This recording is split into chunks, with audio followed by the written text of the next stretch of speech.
Welcome to the Wholistic Productivity Podcast. I'm your host, Chris LeBrun, helping you achieve your goals in every area of life so you can dream big, plan smart, and live fully.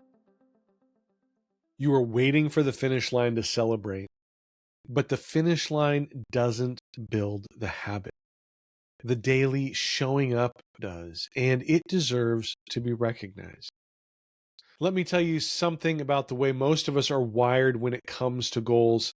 We set the goal, we make the plan, we get to work, and then we put our heads down and go after it. Heads down, eyes forward, waiting for the moment we can finally celebrate. The promotion, the finish line, the number on the scale, the launched product, the completed degree. That's when we'll allow ourselves to feel good about what we've done. And here's the problem with that approach. The finish line, it's far away.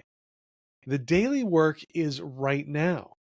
And if the only acknowledgement you ever give yourself is at the end, you are running a very long race with no water stations.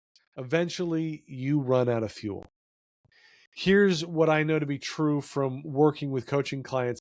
Progress recognition is not a nice to have. It's not a soft, feel-good extra that you can add in when you have the time. It's a core part of how behavior gets reinforced. When you acknowledge the small wins, when you mark the moment of showing up, not just arriving, you are literally training your brain to want to do it again. Finished a hard workout? Note it. Wrote for 20 minutes when you didn't feel like it? Mark it down. Made a difficult phone call you'd been avoiding? That counts. These are not small things dressed up as big things. These are the building blocks of every result that you've ever achieved, and they deserve to be seen. One of the tools I use with my coaching clients is something I call the momentum matrix. It's a simple 10 by 10 grid, 100 squares, and the idea is straightforward. Every time you take an intentional action toward your goals, every small milestone, every completed task, every moment of showing up when it would have been easier not to, you mark off one square.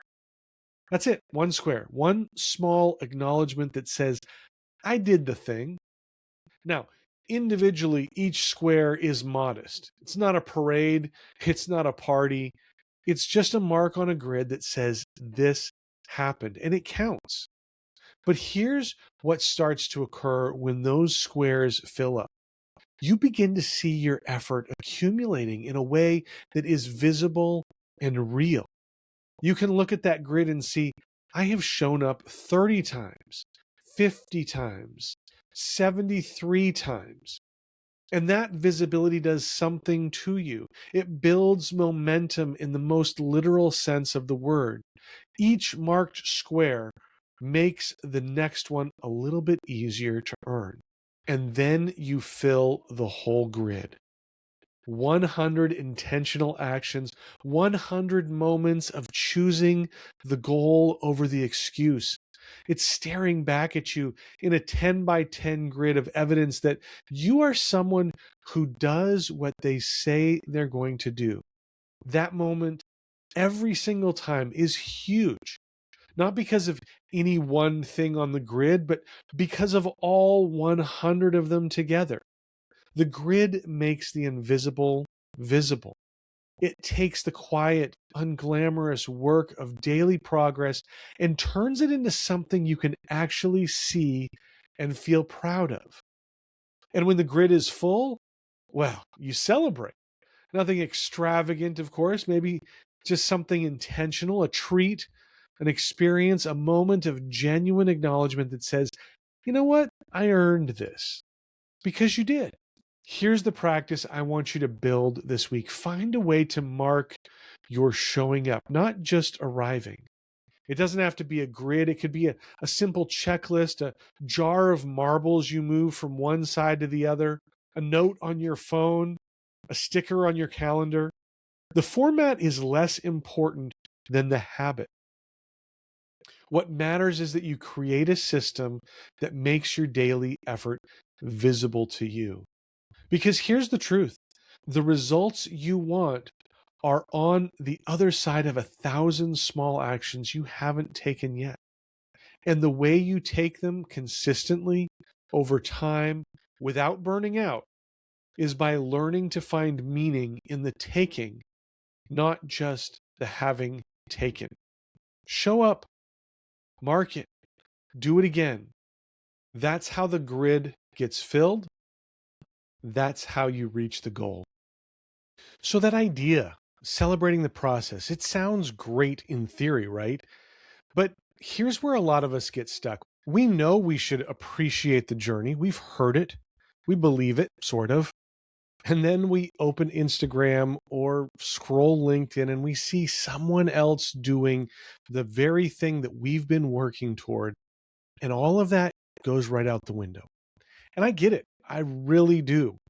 Because I've been there probably more times than I care to admit.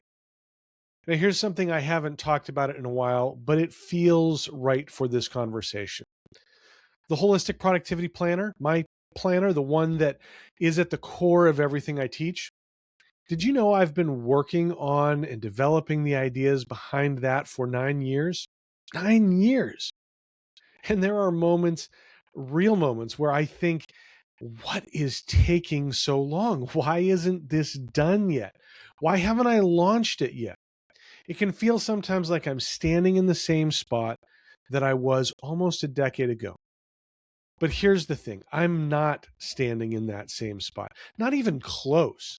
In those 9 years, I've gone back and revised parts of the planner that weren't fully developed yet, and they're better for it. I've built an entire coaching curriculum that goes alongside the planner. I've started this podcast and I built an online community.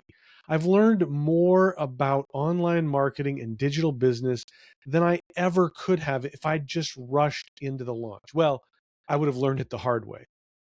None of that was visible to anyone looking in from the outside. No one saw the late nights, the revisions, the pivots, the progress. They just didn't see it because they weren't there from the beginning. And that's kind of the whole point. Here's what I want you to sit with for a second. No one knows how far you've come because they don't know where you started. Did you know that the first version of the planner was designed, and I do use that term loosely, it was designed in Excel. Now it's a beautifully fake leather bound designed planner that's ready for launch. These people who don't know where you started, they haven't seen the struggles. They haven't seen the moments that you almost quit. They didn't see the version of you from 2 years ago, the one that was less confident, less skilled and knowledgeable, less clear on what you were even doing. They only see you now. And even now, they're probably not paying as close attention as you think they are.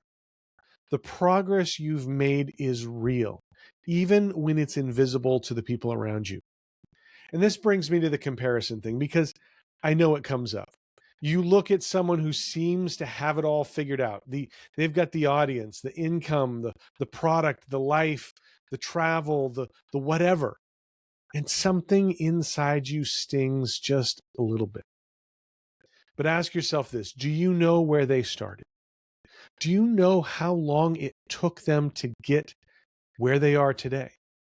Do you know how hard they had to work, what they gave up, what they struggled through? You don't. None of us do. And here's what makes it even more interesting. They probably want more, just like you do. That's how goals work. You reach one and there's already another one on the horizon. Nobody is standing at the finish line feeling permanently satisfied. Goals are fickle like that. You might remember I've dug into this concept all the way back in episode 17, where I talked about the book, The Gap and the Gain by Dan Sullivan and Dr. Benjamin Hardy. And I've referenced it since then, but that was the main episode.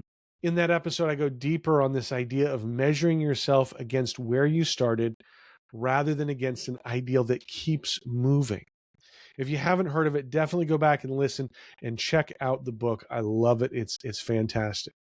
So what do you actually do with this? I want to challenge you to spend a few minutes this week looking backward instead of forward. Not in a dwelling on the past sort of way, but in a look how far I've come way. Think about where you were a year ago, 2 years ago, 5 years ago. I think about where I was 9 years ago with an Excel planner. What did you not know then that you know now? What were you struggling with that you've since figured out?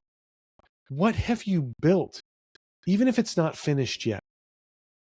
The holistic productivity framework is built around the idea of achieving goals in every area of life, professional, personal, and purpose-driven. And part of it is keeping an honest account of what you've already accomplished. Because if you only ever look forward at what's left to do, you'll miss the evidence that you're already doing the thing. The goal isn't done. Maybe yours isn't either, but you're not where you started, and that matters. That counts. That's worth acknowledging. All right? So take some time to do that today. That's it for today's episode. Check out the show notes at holisticproductivity.com/60. Make sure that you like, follow, and subscribe on your favorite podcast platform or on YouTube. New episodes drop every single week. You don't want to miss them. If you've gotten value from today's episode, I'd love to see a 5-star rating on your favorite podcast platform or on YouTube. That's the best way to help other people find the show. It's really not about my ego. It's about other people finding the show and enjoying the content that you are as well. You can follow at Wholistic Productivity on Instagram, Facebook, Threads, LinkedIn, YouTube, and Substack.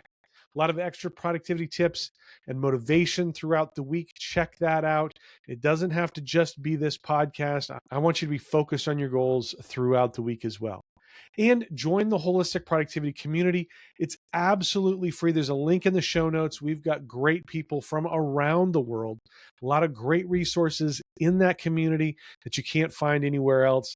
And it's going to help you stay accountable and motivated. So I want you to check that out. Again, link is in the show notes. Thank you for listening in. As always, my goal, my reason for doing the podcast is to help you dream big, plan smart, and live fully. And I can't wait to see what you accomplish. All right, take care. We'll see you next time.